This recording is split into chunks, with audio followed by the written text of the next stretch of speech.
My video tutorial will provide you with help to remove the unwanted, to remove the ransomware called Taliban Skull. Taliban Skull is a ransomware that may damage the files. My video is strictly for educational purposes, and I am not related to this ransomware. I am not promoting this ransomware. In my video, I will let you understand how to deal with this ransomware. I am not associated with this ransomware. Before the ransomware attack, you're able to open the data without any troubles, including pictures, music, Microsoft Office documents, and other data.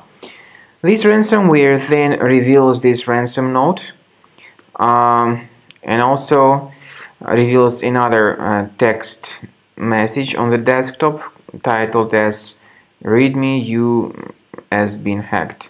Anyway, the ransomware note tells the victims that they need to pay a special ransom, but you should not pay that ransom. Don't waste your money. I recommend you to remove the ransomware with Combo Cleaner. The best place to get it is on the page combocleaner.com. So download the software, install it, and then start researching the computer.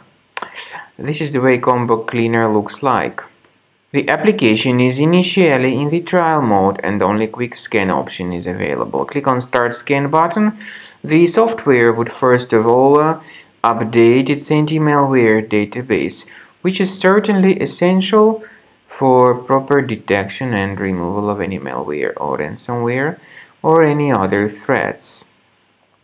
So after the anti-malware database has been successfully updated, Combo Cleaner begins scanning, researching, and investigating the computer.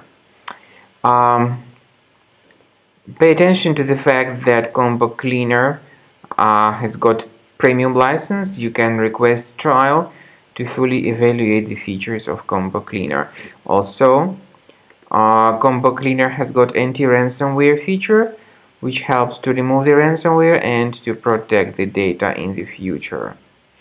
So after the scanning has been successfully accomplished, you will see the summary of the threats. You will be able to know their location. Some threats can be removed manually, but I recommend you to upgrade to premium. This way you can fully evaluate the features and remove this ransomware. Speaking about file decryption, please find a special link in the description to this video, which will give you more information on how to possibly recover the data.